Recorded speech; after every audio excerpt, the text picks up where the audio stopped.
Hello, welcome to Real Talk with Bertha Starks. I am Bertha Starks, director, creator, and host for the show. And do we have a show for you today? Our guest interview is with Dr. Stanley Jones. Dr. Stanley Jones is a world-renowned classical musician as well as current president of Chicago Music Association. We are in for a treat. So don't go anywhere because minority contributions are clearly under attack with an intent to be erased from society. But there's good news. The good news is that Real Talk exists to expose minority achievements, past and present, that are often distorted, underemphasized, or overlooked. Therefore, grab yourself a pen and pad to take notes. You'll be glad you did. Yet as always, our spirits come first. I don't know about you, but I consistently seek spiritual meditation to start my day. The reason being is that dealing with worldviews is tough for all of us. And as a human behavior graduate, I have a strong feeling that many of us are suffering from some form of domestic White House-based PTSD. Yet I also reflect upon a vow that you and I possibly made many, many years ago, and that was to follow Jesus. I'm also ashamed that we've both often dismissed our vows when our families, our jobs, other people, and the world views beat the heck out of us. Currently, I'm firm in maintaining my vow. I'm also determined to pay forward the earthly spiritual gift that I received from Reverend Hargraves. Therefore, my worldviews and my house have been cleansed of distorted views, cleansed of hatred, cleansed of jealousy and deceit. I also thank God for peace and a joy in my soul that surpasses understanding. I am truly content in Christ, and I pray the same for you. This is Real Talk, and I'm Bertha Starks. Hi, please join me in welcoming Dr. Stanley Jones to our show today. Thanks, Dr. Jones, for agreeing to come on and interview with Real Talk with Bertha Starks. Well, it's my absolute pleasure to be here this evening. Thank you. We certainly appreciate the honor as well as the opportunity. We're going to get right to the questions because we want to know as much as we can about you because we're not going to reveal anything until we get further into the show. Okay. But at the same time, you were born and raised and spent your elementary and high school years in Chicago. You also studied piano while establishing yourself as a musician. Is this where your love and passion for music came from? Well, yeah, it actually began very early in life. My family is one of those families where music just kind of runs in the family. Mm-hmm. And, my father played, his nephew played, my cousin is a fabulous pianist. And so it just kind of ran in the family. I think it was taken as a given, although it had to grow on me, to be perfectly honest about it. Oh, wonderful, wonderful. And then we need you to tell us more about those years, such as where did you study and with whom did you study under during that time? Okay, I actually started piano relatively late in life. I was about 10 when I began. Okay. So I was well into those formative years. I started taking piano. I was in 4th grade. I studied piano all the way through graduation from high school. And I studied with a wonderful lady by the name of Cloris Brown, who was a longtime member of the Apostolic Church of God under Bishop Brazier. Okay. And so she was the one that really kind of birthed me into music for, about 10 years. Wonderful. Now, your undergraduate years were spent in Andrews University, where you studied the organ. Why did you change from piano to organ? Well, that's an interesting story as well. The truth of the matter is that when I first began playing piano, the only instrument that we had in my home, which my father had purchased, was a Thomas organ, home model organ. because he had a love for the organ. And what happened was that while I was studying piano for about the first 4 years, while I was studying piano, all my piano music I had to practice on the organ. Okay. And so what I did was I started adding pedal to it and playing with my feet and sort of teaching myself how to play the organ while I'm teaching myself piano music. I really didn't have a piano to practice on regularly until about 4 years into my studies. And so that, I think that's kind of where the love for the organ came from. And the church that I was attending had a wonderful classically trained organist, and he would play these beautiful pieces, and he would make them sound so simple that I would ask my father, to stop downtown at the music store on the way home and buy this piece for me, and he was always more than willing to do that. And he'd bring it home, and I'd look at it, and it's like, wow, I've only been playing for 2 years, and all of a sudden I'm tearing apart these organ pieces that were actually well beyond where I was as a pianist. So I actually progressed faster teaching myself how to play the organ and organ music than I was progressing on the piano. And that's really where that whole love affair really began. Wonderful. Now, in reading your biography, you talked about another instrument, which is a harpsichord. Yeah. Please explain that to me and to my viewers. Okay, harpsichord is the forerunner of the modern day piano. The modern day piano didn't really come into existence until about 1709. And so prior to that, from the 1600s up until about that time, we had what was known as a harpsichord, which the operation of it is a little bit different. When you press a key down, there's actually a quill that comes up and plucks the string. So the string has more of a twang kind of sound to it than the piano has. And it doesn't have the kind of dynamic control that you have on the piano. Usually you'll have two keyboards. One is a louder one is a softer one. Wow, that is a lesson for me, and I'm sure there's a lesson for our viewing audience. You continued your studies at Northwestern University in Evanston, where you received a Master of Music degree in church music with emphasis on the organ. And in addition, you've also received an honorary Doctor of Music, and this came from Faith Grant College. Talk to us a little bit about that. Okay, after I left undergraduate and was accepted into Northwestern, I pretty much, there was a small college in Birmingham, Alabama that had heard of some of my accomplishments and things that I was doing in music with organ, and they contacted me about the possibility of conferring an honorary doctorate. And of course I was just absolutely thrilled for that consideration, because it really was a recognition of things that I had accomplished in music, even outside of the discipline of the classroom. Wow.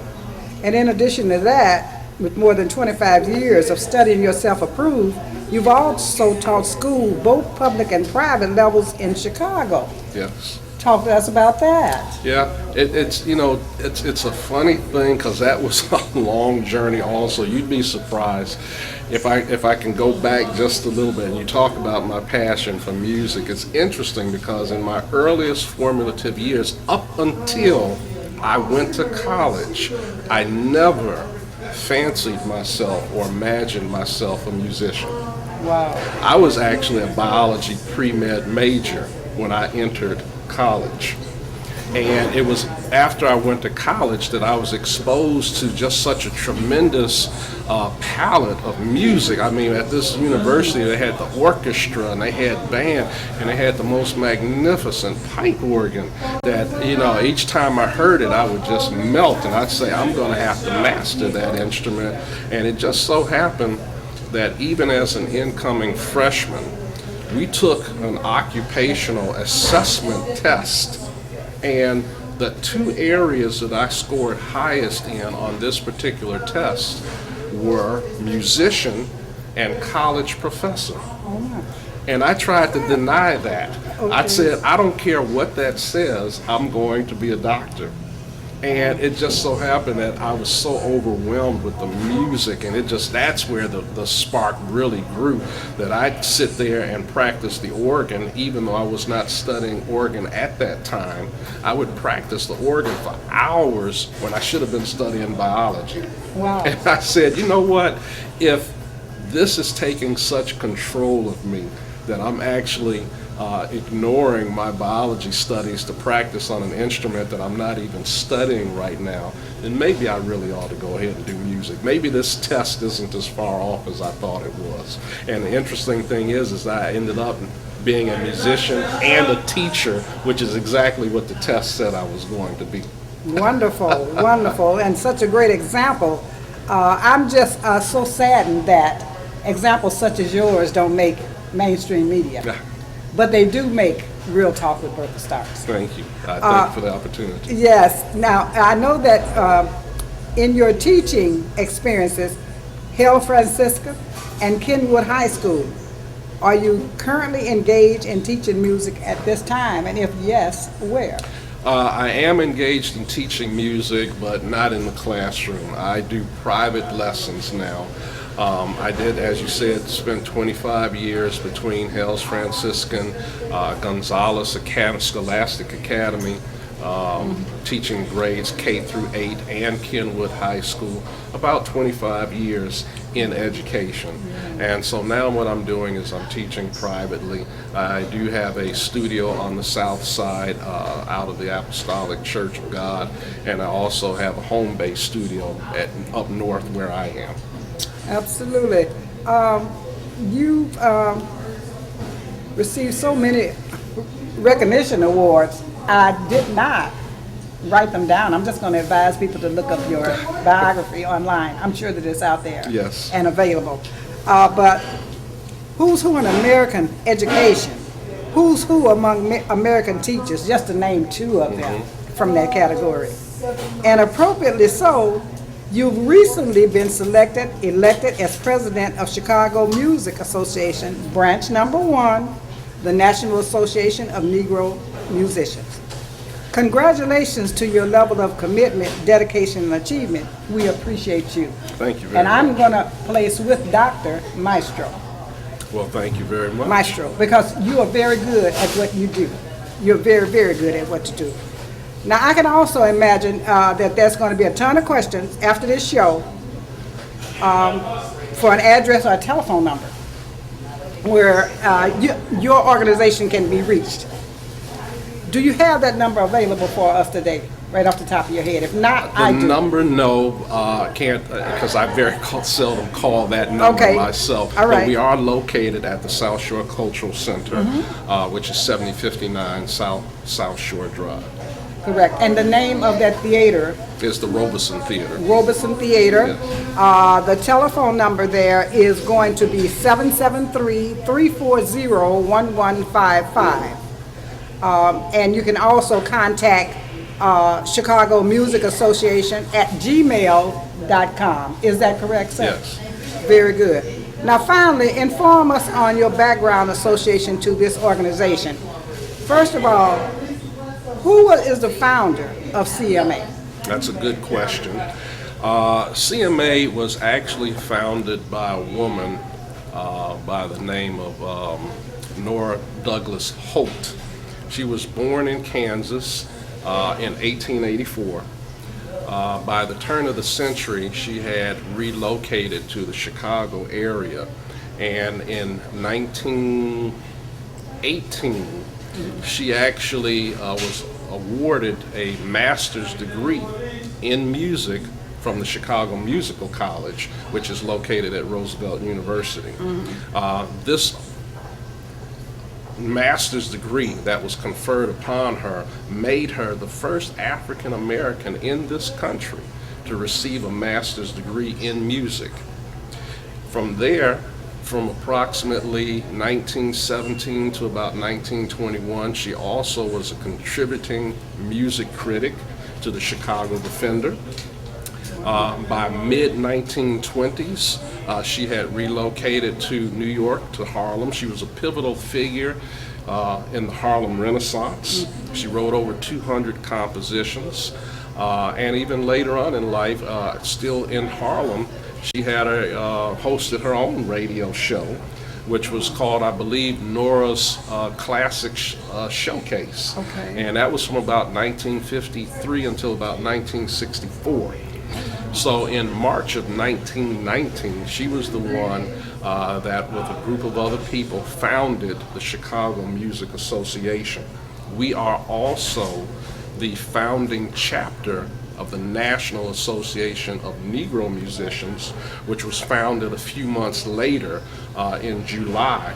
And it was also formed here in Chicago, in Bronzeville, at the YMCA in Bronzeville. And what year was that? It was in the same year, 1919. 1919. So we predate them by just a few months, and that makes us the oldest black music organization in the country. Now, more information from you, because who would have thought that classical music, African American composers and maestros go together? We're learning a great lesson today from you. But what we do want to know from you is why this organization exists.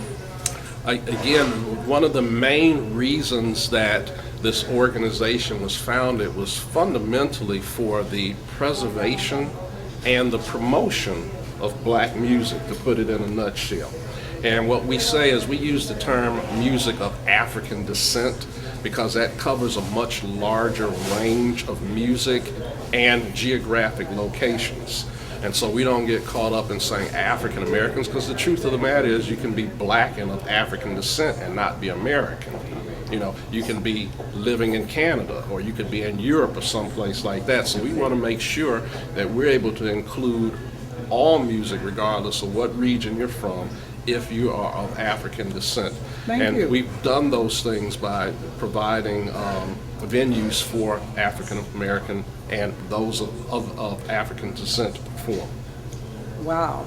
This is really a great lesson for us, because I'll tell you, Dr. Jones, that concert that I had the opportunity to attend for that 100th anniversary celebration was the most beautiful concert that I've ever attended for such a small amount of door payment. I could not believe that I was seeing so many different artists with so many different skills that many of us aren't even aware of that exists. So this is a great opportunity for me to say, yes, we're everywhere. We make vast contributions in all aspects of society. Why is it not publicized? But that's why Real Talk is here. I always have to make sure Absolutely. that I tell what my assignment is right now. So the last question here, as far as the organization is concerned, I want to know, you, as the current president in the year of 2019, what vision do you have, or changes do you have at the 100-year juncture for CMA? That's a great question. I would like to see us expand our platform. What we've done in the past is we have sponsored scholarships for a number of named black artists that are out there. Indeed, in 1919, the year that we were formed, our first scholarship recipient was the great Marian Anderson, who is a great opera singer and concert artist. But since then, we've gone on and we've awarded monetary support and awards to such other classical artists as Leon Bates, Wadigan Pratt, Jeremy Jordan, Arthur Griffin Jr., just to name a few, Harolyn Blackwell. I want to expand our format to not just financial support and a venue in which they can perform, but hands-on application. One of the troubling things that I've seen on the horizons is how music is being removed from our schools systems, and every study has shown that there's a very close correlation between academic achievement and study of music and fine arts. I would like to see us be able to bring in more young people into the organization, and so we can utilize their skills as teachers and as clinicians. I want to see us do workshops, and we also want to expand beyond the walls even of our home base, which is the cultural center. We want to be able to move into the communities and set up workshops in the communities so that we can have direct application to those people that are in the communities rather than just everyone having to come to us. So I've got some really big ideas, and we'll be working towards those goals over the next couple of years. Well, I'll be right there with you, and I will be praying for nothing but success, because I do know that we make great contributions to society, and that is the rest of my life work, to make sure that it's publicized. Now, we have an edited 30-minute history of Black classical musicians. We thank God once again for blessing Real Talk with this opportunity. What we need to know now from you, is there a calendar for classical music events being held at your base location, which is South Shore Country Club? There is a calendar. Generally, it will show up on our Facebook page. Our website is actually currently under construction because that's another thing that I'm revamping. But if you go in and just put in Chicago Music Association, it will pull up our Facebook page, and there's generally a calendar and a schedule for all of our upcoming events. This is the end of the year pretty much for 2019. Is there anything that we should know about that we may be able to attend during this period? Oh, absolutely. Before the year finishes on December 10th of this year, we will be performing our 7th annual Sing-Along Do-It-Yourself Messiah. We want it to be the biggest Messiah performance on the South Side. It will be accompanied by the Chicago Modern Orchestra Project under the direction of Maestro Renee Baker. So we will have a full orchestra that's backing us up, and the chorus will be the audience themselves. We want you to come, bring your scores. It's free, it's open to the public, and it's at 7 o'clock on the 10th of December. Wow, that is great. Now, recent statistics revealed by Black History Magazine talked about such a low number of people of African descent being involved in classical music and becoming maestros, which there are many out there, but there can be many more. What do you think about a statistic like that at this time? Is this something that we just don't go for, or is it something that we just don't have access to? Well, I think at this point, I think it's actually both. And I'm not surprised by that statistic. One of the things that I used to always be sure to instill my students with is that don't be limited by the belief that blacks or African Americans are only good at 2 or 3 things. That you're only good at basketball or football or sports or something like that. My challenge to them was that because they are black, it means they are good at everything that they set their minds to. So don't limit yourselves in terms of what you think is the pigeonhole that you fit into. Anything that you find that you're curious about, or excited about, or challenged by, pursue it. And the classics is a part of that. Don't be afraid of the classics. And the truth of the matter is, as I tell people all the time, the majority of music that we listen to today, we all owe a debt to the classics because it all stems from there. Everything that we do is based on a tonal system that is a Western system that gave birth to the classics. Now what we did was we added things to it. We took Western harmonies and started adding what we call blue notes and flatted fifths and sevenths and things like that, and we made it our own kind of sound. But it's all based on music that was from another region and that predated us, and we shouldn't be afraid to embrace it, because the truth of the matter is that throughout history, classic music has also borrowed from us as well. And these composers were never afraid or ashamed to do that. Well, thank you so much for supporting and dispelling myths associated to our culture. I appreciate it.